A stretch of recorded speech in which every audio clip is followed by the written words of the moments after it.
Math DPS ম্যাডামের ক্লাসে তোমাদের সবাইকে স্বাগত। আমি বিএস এর। আজকে আমি আলোচনা করবো দ্বিতীয় পর্যায়ক্রমিক মূল্যায়নের। আজকে আমরা পঞ্চম শ্রেণীর গণিত নিয়ে আজকে আলোচনা করবো, একটা স্কুলের প্রশ্নপত্র নিয়ে আলোচনা করবো। যদি কেউ চ্যানেলে নতুন হও তাহলে অবশ্যই চ্যানেলটা সাবস্ক্রাইব করে নিও, আর রোজকার নোটিফিকেশনটা পাওয়ার জন্য বেল আইকনটাকে হিট করে রেখো, ভিডিওটা অবশ্যই লাইক করো, বন্ধুর সঙ্গে শেয়ার করো। এর আগে অনেকগুলো প্রশ্নপত্র আমি আপলোড দিয়ে দিয়েছি, নিশ্চয়ই তোমরা দেখেছো, আর দেখে না থাকলে চ্যানেল ভিজিট করে সেখান থেকে দেখে নিতে পারবে।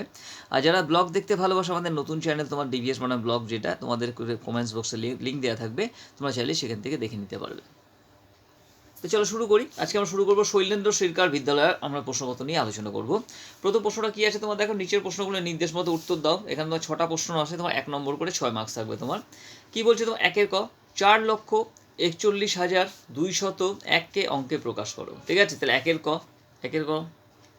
তাহলে 1-এর ক এগুলো করলে আমরা কি করবো, একক, দশক, শতক, হাজার, অযুত, লক্ষ। এবার লিখে নিলে কি তোমাদের ভুল হওয়ার কোনো চান্সেস থাকবে না। কি বলছে দেখো, 4 লক্ষ, তাহলে লক্ষের ঘরে 4 দিয়ে দেবো আমরা। ঠিক আছে, কি বলছে 41,000, তাহলে 41,000, 4-1 41,000। ঠিক আছে, 200, তাহলে 17 করে ঘরে 2। ঠিক আছে, 201। ঠিক আছে, 200 কি বলছে 1কে অঙ্কে বসে 200, তাহলে দশকের ঘরে কিছু নেই, 201। ঠিক আছে, 1কে আমরা অঙ্কের প্রকাশ করলাম। তাহলে উত্তর কত হলো, উত্তর হলো তোমার 4,4,1,2,0,1। ঠিক আছে, আর ডিটেলসে লিখলাম না, তোমরা সুন্দর করে লিখে দেবে 4,41,201কে অঙ্ক প্রকাশ করলে পাই, এটা লিখে দেবে। ঠিক আছে, চলো 2 নম্বরে আসছে। কি বলছে তোমার দেখো, ক্ষয়েরটা 2-এর 7 ও 2-এর 21-এর মধ্যে কোনটি ছোট কোনটি বড় লেখো। রাইট, এটা কি দেখো তোমার এমনি নর্মালি বোঝা যাচ্ছে কোনটা ছোট, কারণ একই যদি লব যদি তোমার একই থাকে তোমার, রাইট, তাহলে হর যেটার বড় হবে সেই অঙ্কটা হচ্ছে ছোটো। ঠিক বোঝা গেল। আর যেটা তোমার কি হর তোমার যেটা তোমার ছোটো হবে তোমার, সেই সংখ্যাটা তোমার বড়। মানে ভগ্নাংশের যদি তোমার লবকে সমান রেখে, রাইট, যদি হরকে বাড়ানো হয় তাহলে ভগ্নাংশের মান কমে যায়। তাহলে এখানে কত আছে তোমার, 2-এর 7 আর 2-এর 21। ঠিক আছে, তাই কোনটা বড় হবে, অবশ্যই 2-এর 7 বড় হবে তোমার। তার কারণ কী হবে তোমার দেখো, ক্ষয়েরটা এটা 2-এর 7 আর সেটা 2-এর 21। ঠিক আছে, তাহলে একই হর বিশিষ্ট করতে গেলে কী করতে হবে, এখানে 3 দিয়ে গুণ করতে হবে আমাকে, ওপরেও 3 দিয়ে গুণ করবো। তাহলে 3 সাথে কত হচ্ছে 21 হচ্ছে, আর 3 দুগুণ কত হচ্ছে তোমার 6 হচ্ছে। তাহলে কত হচ্ছে তোমার দেখো, 3 দুগুণ 6 হয়ে গেল। ওকে, তাহলে এটা কত পেলাম আমরা, 2-এর 7 সমান 6-এর 21 পেলাম। এটা 2-এর 21 কোনটা বড়, অবশ্যই 6-এর 21 বড়। তাহলে উত্তর কী লিখবো আমরা, উত্তর লিখবো চাইছে তোমার কি, এর মধ্যে কোনটি ছোট কোনটি বড়। রাইট, তাহলে লিখবো 2-এর 7 ও 2-এর 21 এর মধ্যে, ঠিক আছে, 2-এর 7 কি লিখবো আমরা, বড়, এবং কত 2-এর 21 ছোট, ছকা টকা ছোট। বোঝা গেল। চলো পরের অঙ্কে আসবো। নেক্সট অঙ্কটা কি বলছে আমরা দেখে নেবো। গয়েরটা কি বলে, 32-এর 7কে মিশ্র ভগ্নাংশে পরিণত করো। খুবই সহজ দিয়েছে অঙ্কটা তোমার। ঠিক আছে, 32-এর 7 মিশ্র ভগ্নাংশ করতে গেলে আমরা কী করবো, 32-কে 7 দিয়ে ভাগ করবো। 32 7 দিয়ে ভাগ করি, চলো 7 দিয়ে করলে তোমার 5 সাথে 35 হয়ে যাচ্ছে, 4 সাথে কত হচ্ছে, 4 সাথে হচ্ছে তোমার 28 হচ্ছে। বিয়োগ করলে কত হচ্ছে তোমার, এখানে 2কে 12 ধরে নিলাম, তাহলে 8-4 12 হয়ে গেল 4। তাহলে এটা কি ভাগফলটাকে সবার আগে লিখবো, সমান সমান কী লিখবো আমরা, 4 পূর্ণ, যেটা ভাজক যেটা সেটা নিচে লিখবো, আর ভাগশেষটা উপরে দেবো আমরা। রাইট, তো 4 পূর্ণ 7-4 দেবো। রাইট, তো 4 সাথে 28 আর 32-7 হয়ে গেল। ঠিক আছে, তো উত্তর কত লিখলাম আমরা, উত্তর পেলাম 4 পূর্ণ 7-8, 4 পূর্ণ 4-7। ঠিক আছে, এটা লিখে দেবে 32-7কে মিশ্র ভগ্নাংশে পরিণত করলে পাই, এটা বলে লিখে দেবে এটা। ওকে, চলো গয়েরটা দিয়ে হয়ে গেল। ঘয়েরটা দেখো, নেক্সট আমরা দেখবো। বলছি শূন্যস্থান পূরণ করো। বলছি আয়তক্ষেত্রের অর্ধ পরিসীমা। রাইট, আয়তক্ষেত্রের অর্ধ পরিসীমা কী হবে তোমার, ওকে, অর্ধ পরিসীমা হবে তোমার দৈর্ঘ্য প্লাস প্রস্থ। এটা কি হয় তোমার, দৈর্ঘ্য যোগ প্রস্থ। এটা হচ্ছে কেন হলো, তার কারণ দেখো তোমার, রাইট, আয়তক্ষেত্রের পরিসীমা আমরা কি জানি, ঘরেরটা আয়তক্ষেত্রের পরিসীমা, আয়তক্ষেত্রের পরিসীমা, ঠিক আছে, কি হয় 2 গুণ দৈর্ঘ্য প্লাস প্রস্থ, তাই তো, দৈর্ঘ্য যোগ প্রস্থ, তাই হয়। তাহলে অর্ধ পরিসীমা বলেছে, অর্ধ পরিসীমা, তাহলে অর্ধ পরিসীমা কী হবে, অর্ধ পরিসীমা, ঠিক আছে, তাহলে কি 2 গুণ দৈর্ঘ্য প্লাস প্রস্থ, দৈর্ঘ্য যোগ প্রস্থ, ঠিক আছে, দৈর্ঘ্য যোগ প্রস্থ ডিভাইডেড বাই কী হবে, 2 হবে, অর্ধ পরিসীমা মানে অর্ধেক, মানে 2, তো এই 2 কাটা গেল, পড়ে থাকলো কি, তাহলে তোমার দৈর্ঘ্য প্লাস প্রস্থ পড়ে থাকলো, দৈর্ঘ্য যোগ প্রস্থ পড়ে থাকলো। বোঝা গেল। ওকে, চলো পরের অঙ্কে আসবো। নেক্সট অঙ্কটা কী আছে আমরা দেখে নেব। নেক্সট অঙ্ক কী বলছে দেখো তোমার, শূন্যস্থান পূরণ করা হয়ে গেল। বর্গক্ষেত্রের ক্ষেত্রফল 144 বর্গমিটার হলে বাহুর দৈর্ঘ্য কত, রাইট? তো বর্গক্ষেত্রের ক্ষেত্রফল, ঠিক আছে, 144 মিটার। কীভাবে করবো চলো দেখে নিই ওমরটা। তো বর্গক্ষেত্রের ক্ষেত্রফল সমান কী আছে তোমার, বর্গক্ষেত্রের ক্ষেত্রফল সমান কী আছে তোমার, বাহু গুণ বাহু, বাহু গুণ বাহু সমান কত বলেছে তোমার, 144 বলেছে, তাই তো? 144 বলেছে 144, তাহলে 144 হচ্ছে তোমার। ওকে, তাহলে বাহু বাহু গুণ গুণ করলে কী হচ্ছে তোমার, বাহু স্কোয়ার ইকুয়াল টু কত হচ্ছে 144। 144কে যদি আমরা রুট করি তাহলে দেখবে তোমার হবে তোমার 12 গুণ 12 হবে, 12 গুণ 12, ঠিক আছে, 12 গুণ 12, 12 12 144 হয় তোমার। চাইলে তোমরা সিঁড়ি কেটে যেটা আছে তোমরা সেভাবে করে নিতে পারবে। তাহলে 12 গুণ 12 সমান কী হচ্ছে, তাহলে বাহু ইকুয়াল টু কত হবে, বাহু স্কোয়ার ইকুয়াল টু কী হবে, 12 স্কোয়ার হবে, 12 স্কোয়ার। তাহলে বাহু ইকুয়াল টু কত হবে, বাহু ইকুয়াল টু কত হবে, 12 হবে। ওকে, তাহলে উত্তর কী লিখবো আমরা, উত্তর লিখবো বর্গক্ষেত্রে বাহুর দৈর্ঘ্য, বর্গক্ষেত্রের বাহুর দৈর্ঘ্য কত হচ্ছে তোমার, 12 মিটার। চাইছি না সেন্টিমিটার, দেখে নিই এখানে কী দেওয়া আছে তোমার, 12 বর্গ মিটার, তাহলে মিটার হবে, রাইট, 12 মিটার। ওকে, হলো।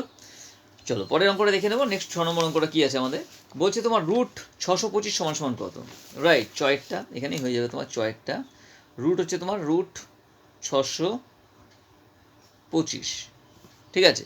তো 625কে আমরা যদি করি আমরা কত, 25 25 625 হয় তোমার, রাইট? ঠিক আছে, সমান সমান কত হবে তোমার, এটা রুট 25 25 স্কোয়ার সমান সমান কত হবে, রুট স্কোয়ারে কাটা গেলে 25 হবে তোমার, রাইট?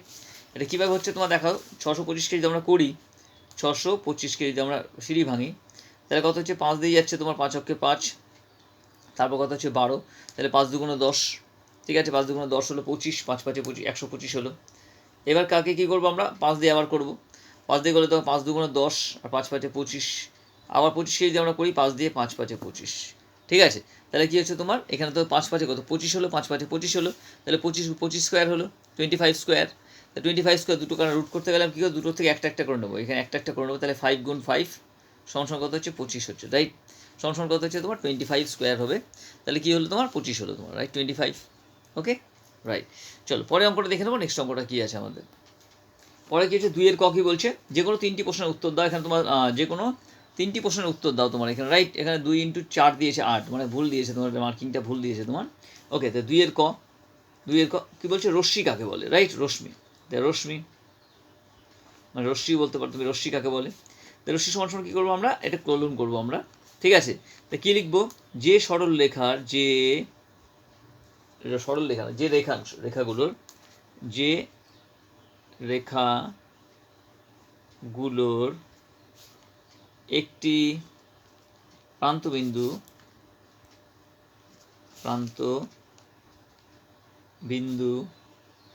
আছে, অপর যে অপর একটি প্রান্তবিন্দু আছে, ঠিক আছে, অপরটি প্রান্তবিন্দু নেই, অপর প্রান্তবিন্দু নেই, ঠিক আছে, সেই রেখাগুলোকে রশ্মি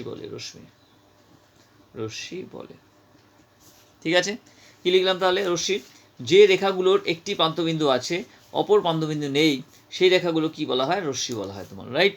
এখন টর্চ যদি একটা জ্বালাই, ধরো একটা টর্চ যেটা আছে তোমার, একটা টর্চ যদি আমরা এটা জ্বালাই, টর্চটাকে যদি আমরা জ্বালাই, ঠিক আছে, এখান থেকে কি হচ্ছে তোমার, রেখাংশ বেরোচ্ছে তোমার এখান থেকে, রাইট?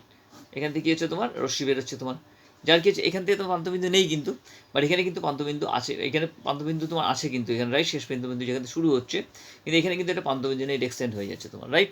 তাহলে কী বলা হচ্ছে, এটাকে রশ্মি বলা হচ্ছে তোমার। ওকে, চলো নেক্সট কোশ্চেনে আসবো আমরা। নেক্সট কোশ্চেন কী বলছে, 1 4 1 8 1 16 কে ছোট থেকে বড় সাজাও। 1 4 1 8 1 16, তাহলে তোমার কয়েকটা 1 4 1 8 আর 1 16, ঠিক আছে, 1 4 1 8 1 16, তাহলে কোনটা হচ্ছে তোমার ছোটো, কোনটা বড়, এটা তোমার ক্যালকুলেশন না করেও কীভাবে বলে যাওয়া যাবে, কেন সবগুলোর কী আছে তোমার, দেখো সবগুলোর কী আছে তোমার, লব কিন্তু সমান আছে তোমার, রাইট? লব সমান যদি থাকে তোমার, তাহলে হরগুলোকে দেখে আমরা বুঝতে পারবো কোনটা ছোট কোনটা বড়। ঠিক আছে, তাহলে কি বলেছে এখানে, ছোট থেকে বড় বলেছে কি? হ্যাঁ, ছোট থেকে বড় সাজাও। তা সবচেয়ে ছোট কি আছে এখানে? সবচেয়ে ছোট হবে তোমার, উত্তর লিখবো আমরা ছোট থেকে বড়, ছোট থেকে বড় সাজাই, বড় সাজিয়ে পাই, সাজিয়ে পাই। ঠিক আছে, তো সবচেয়ে ছোট কে হবে? সবচেয়ে 1/16 হবে তোমার সবচেয়ে ছোট। ঠিক আছে, তারপর কত হবে তোমার? 1/8 হবে, এটা তোমার সবচেয়ে ছোট ছোট হচ্ছে তোমার এটা হবে 1/16।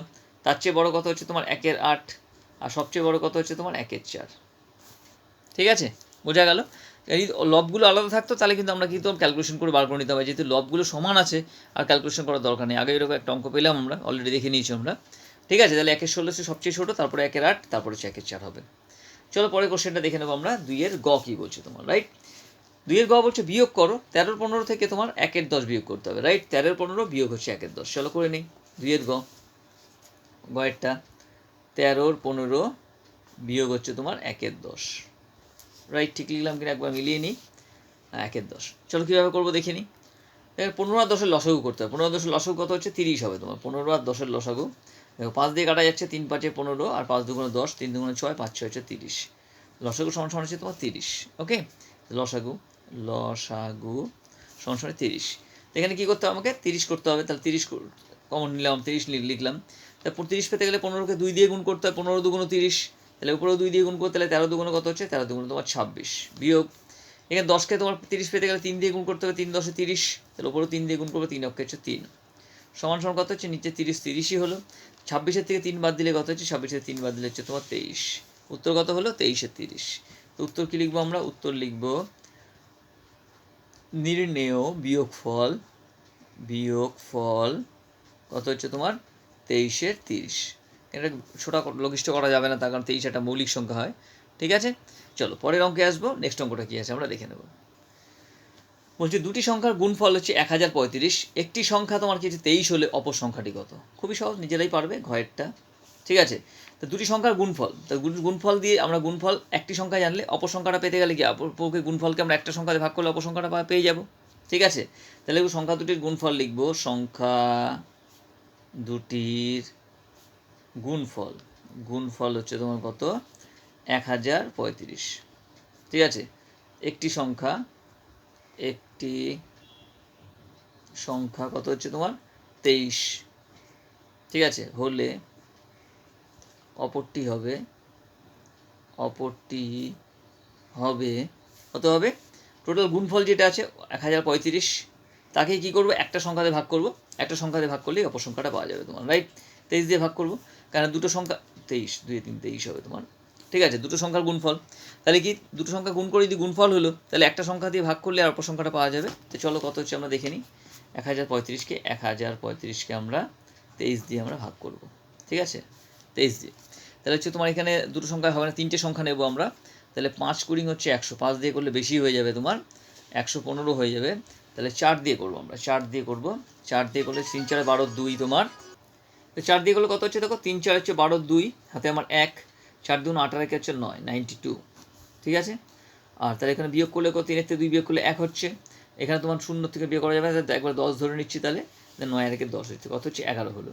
এবার 5 রাখলাম আমরা, 15, তাহলে কত হচ্ছে? 115 হলো। 23কে 5 দিয়ে গুণ করলে 115 হচ্ছে, দেখো 3 5 15, 5 হাতে আমার 1, 5 গুণ 10 হচ্ছে 11, কত হলো তোমার? 45, সমান কত হচ্ছে? 45।